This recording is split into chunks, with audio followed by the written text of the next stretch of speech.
negação de Pedro, o choro indecifrável de um amigo arrependido. É o título da mensagem dessa noite. Deus vai falar conosco de uma maneira especial. Eu vou falar do momento do julgamento de Jesus e nesse exato momento Pedro estava negando ele. Sabe, muitas das vezes as pessoas que nos dizem nos amar tanto, que passa a vida inteira dizendo: nossa senhora não sabe o quanto eu amo a senhora, pastora, chega a doer dentro de mim. Não, você está o tempo todo me traindo. Então, na verdade, vou falar uma coisa com vocês: negar as pessoas no momento de dificuldade é a sua pior decadência. Demonstra verdadeiramente o seu fracasso como cristão. Amém? Então vamos fazer a leitura da palavra em Lucas 22, 54. Assim diz a palavra do Senhor. Então, prendendo-o, levaram-no para a casa do sumo sacerdote. Pedro o seguia à distância. Mas, quando acenderam um fogo no meio do pátio e se assentaram ao redor dele, Pedro sentou-se com eles. Uma criada o viu assentado ali, à luz do fogo, olhou fixamente para ele e disse: este homem estava com ele. Mas ele negou: mulher, não o conheço. Você nega seu líder na hora que ele mais precisa de você. Porque pouco depois um homem o viu e disse: você também é um deles. Homem, não sou, respondeu Pedro. 2 vezes o negou. Vamos lá? Pouco depois um homem viu e disse: você também é um deles. Homem, não sou, respondeu Pedro. Cerca de 1 hora mais tarde, outro afirmou: certamente esse homem estava com ele, pois é galileu. Pedro respondeu: homem, não sei do que você está falando.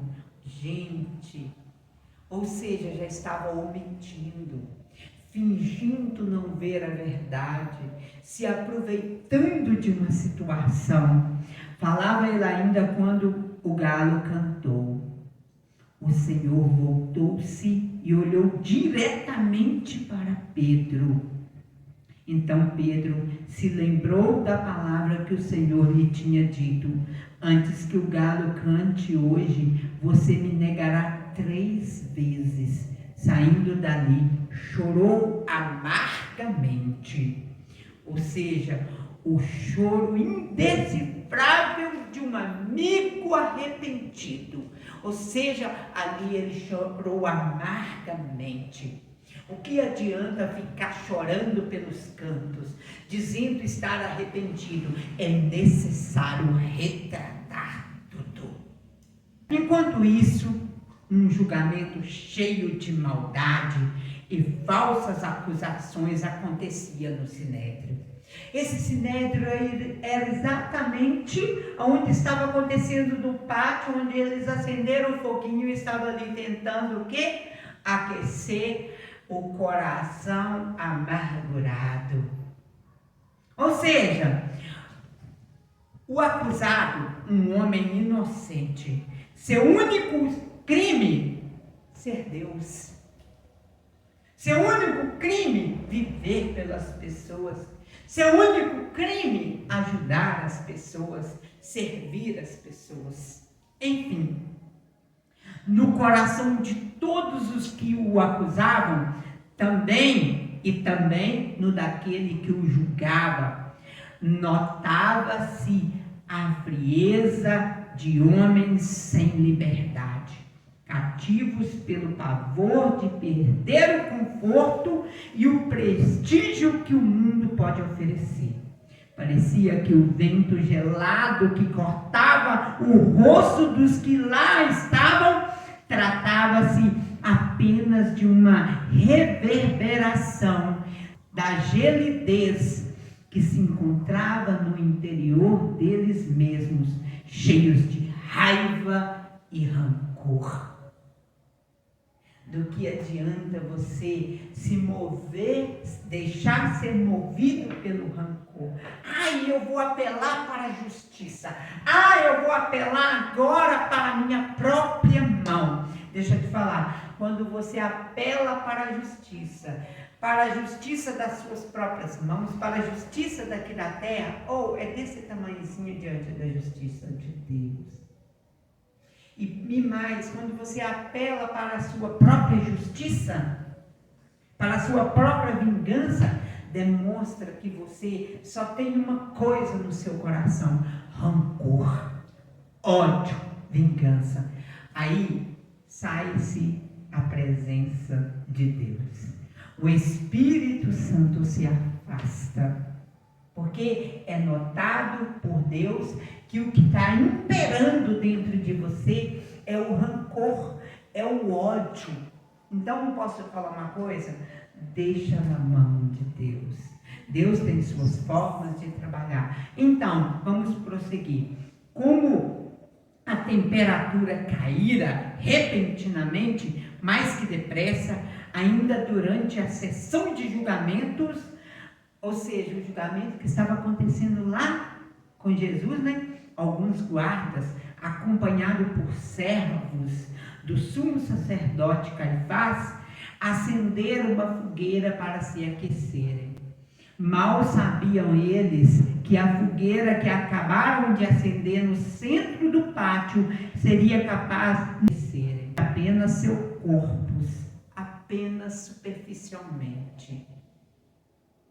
Muitas das vezes nós buscamos meios simplesmente para camuflar o sentimento de culpa. Mas não acontece. Aquela fogueira ali estava aquecendo somente o superficial. Mas dentro deles, Pedro então, gente, Pedro negara seu mestre, seu líder. Aqui era Jesus, homem. Ele negou Jesus. Ele negou seu líder. Sabe por quê? Para defender suas próprias teses, seus medos. Não é verdade? Muitas das vezes nós somos assim. Por que você negou seu líder? Por que você foi desleal com seu líder? Por que você negou seu líder no momento que ele estava mais precisando? Enfim, ou seja, continuando, mal sabia eles que a fogueira que acabaram de acender no centro do pátio seria capaz de aquecer apenas seus corpos, porém não seus corações. Quem seria capaz de aquecer perenemente o coração daqueles homens? Estavam tão próximo e ao mesmo tempo tão distante deles. Ou seja, tão próximo, mas nós distanciamos Deus das nossas vidas. Nós distanciamos a presença do Espírito Santo quando entra o rancor. Quando entra a negação. Aqui, Pedro negou Jesus. O choro dele era indecifrável. Indecifrável. O choro de um amigo arrependido.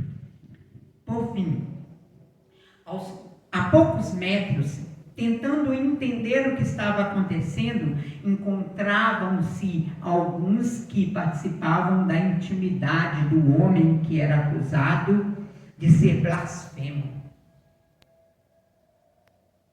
Dentre eles, Pedro, um simples pescador que havia deixado tudo para seguir Jesus e vira tantos milagres, ele presenciou tantos milagres que Jesus efetuou. Ou seja, tantos milagres realizados por seu mestre, que ali estava sendo humilhado, estava sendo acusado injustamente. E ele, covardemente, se aproveitou da situação. Muitas das vezes nós aproveitamos da situação, aproveitamos de algo, de uma fofoca, de uma calúnia, sem provas, sem testemunhas. Pegamos aquilo, na verdade, para quê? Para nós simplesmente usarmos contra o nosso líder. Para quê? Porque nós já estávamos com intenção de viver libertinamente. E eu te pergunto, será que o que você hoje está cogitando, compactuando, não é muito pior, não é muito mais pecaminoso do que aquilo que você tentou imputar contra o seu líder? E hoje você está vendo coisas muito piores e você fingindo não ver. Você é hipócrita, falso, desleal. Assim estava a atitude de Pedro aqui neste momento. Entenderam? Ou seja, dentre eles, Pedro, um simples pecador que havia deixado tudo para seguir Jesus e vira tanto milagres realizados por seu mestre, que ali estava sendo humilhado, certamente nas pontas dos pés. Ele tentava enxergar melhor o que acontecia a poucos passos dele. Talvez tivesse até mesmo girado o pescoço algumas vezes para ouvir com mais nitidez o que estava sendo dito naquele infeliz julgamento. Você talvez está assim, covardemente, só assistindo de longe, com o coração contrito, mas não toma uma posição de retratar. O nosso orgulho é tão grande, a nossa soberba é tão grande, que não nos permitimos ir até ali e se retratar. Assim estava Pedro neste momento. Pedro negou o sentido mais profundo da sua existência. Você negou aquilo que te dava alegria, aquilo que dava tudo para você, por você. Jesus, ele deu tudo para Pedro. Enfim, Pedro estava tão envolvido por tal situação que mal pôde perceber que uma criada do sumo sacerdote aproximara-se dele. Ao fitar os olhos em Pedro, que buscava acompanhar tudo o que estava acontecendo ao mesmo tempo, em que se aquecia próxima à fogueira, imediatamente ela o reconheceu. Ao ser interpelado pela mulher, Pedro se desesperou. Ele foi reconhecido como alguém da intimidade do réu, ou seja, de Jesus. Ela reconheceu, você era íntimo dele. Como você está fazendo isso? Como que você foi tão cara de pau, tão desleal, tão mentiroso, tão canalha? Nós somos assim. Nós sabemos muito bem que Pedro representa a igreja. Essa é a igreja, essa é você. Ele foi reconhecido como alguém da intimidade do réu e poderia com ele ser também acusado. Sentindo-se desnudo diante do olhar daquela criada, Pedro negou conhecer Jesus. Ele não se contentou apenas em negar, mas praguejou e jurou não o conhecer. Você fez isso. Você negou tudo que foi feito por você. Ela não me fez nada. Ele não fez nada por mim. O quanto você é falso. Talvez o mal que está em você é bem pior do que o que está em quem você está condenando. Ou seja, acabara de acontecer o episódio mais triste da vida daquele discípulo de Jesus.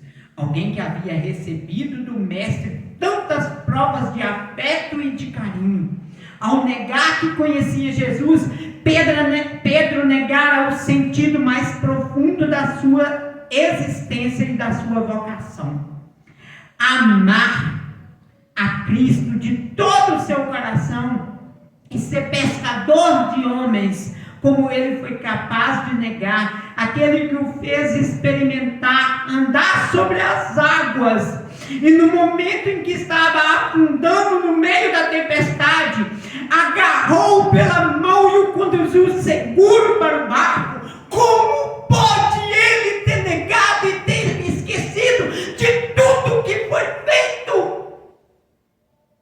Será que aquela acusação seria maior do que o bem do que o mestre fez?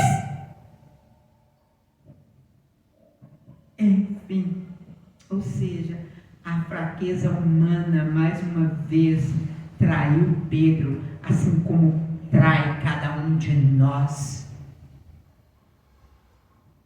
Todo pecado, em menor ou maior grau, é sempre uma negação de Cristo e, por conseguinte, de nós mesmos.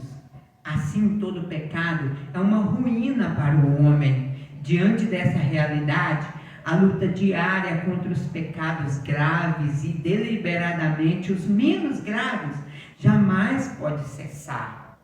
Nós devemos ter uma luta constante contra o pecado, mas lembrando que verdadeiramente somos pessoas capazes de pecar. Assim como Pedro foi reerguido por Jesus enquanto afundava nas águas.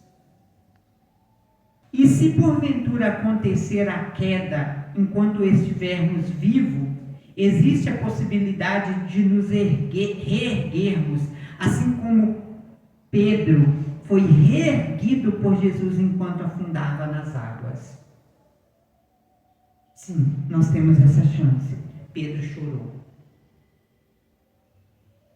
Depois da negação, Pedro chorou amargamente. Não pode ser lágrima de crocodilo, como diz o ditado popular. Tem que haver retratação, tem que haver arrependimento genuíno, tem que buscar meios de retratar toda a situação. Quantas das vezes eu assumi culpas, igreja, para não ver a condenação de outras pessoas? Eu assumi. Quantas vezes eu fiz isso? Quantas vezes? Por fim, depois da negação, Pedro chorou amargamente. De certo, tudo que ele vivera com Jesus passara diante dos seus olhos, como num espetáculo cinematográfico. As lágrimas que aquele homem derramou por causa de seu mais recente pecado uniram-se às lágrimas que Jesus derramou ao entrar em Jerusalém, ainda quando estava montado no lombo de um jumentinho. Em meio dos gritos de Hosana, Jesus chorou por causa do pecado do povo. Em meio aos gritos da crucifica-o, Pedro chorou por causa dos seus próprios pecados. Porém, o discípulo de Jesus logo se arrependeu. O fato, como eu sempre digo, de meramente você se arrepender não é o suficiente. É necessário a retratação. Ou seja, se retratar. Não é verdade? Ou seja, o arrependimento sincero é sempre ocasião de reencontro com o Senhor. Embora Pedro tenha descido aos mais baixos patamares, haja visto sua negação a Jesus, seu arrependimento o fez alcançar patamares ainda maiores do que ele se encontrava antes da queda. O céu, a propósito, está repleto de grandes pecadores que souberam reconhecer o seu pecado. O caminho que leva ao arrependimento possui sempre a companhia de Jesus. Assim, aquele que se arrepende jamais caminha sozinho. Então, como eu sempre digo, é necessário haver arrependimento e retratação. Amém? Sem arrependimento não há salvação. Não foi por acaso que logo depois de arrepender-se, seu olhar se cruza com o olhar de Jesus. Naquele instante, em meio à vergonha que Pedro estava sentindo, o caminho com o mestre pôde ser retomado. Ou seja, só depois da retratação de Pedro que o caminho dele com Jesus foi retomado. Entendeu? Um único segundo, mas que reverberou por toda a vida do pescador de homens, por toda a vida de Pedro, não é? Não foi necessário nenhuma palavra, contudo, houve todo o entendimento. Ali, Pedro, ele precisava só daquele encontro de olhares com Jesus, ou seja, uma simples retratação, mas que sua comunhão com Jesus foi retomada. É necessário uma retratação. Por fim, eu finalizo essa palavra dizendo o seguinte, que o choro indecifrável de um amigo arrependido, ele é muito mais sincero quando ele é complementado com a retratação. Assim eu finalizo a mensagem dessa noite. Que Deus abençoe a todos.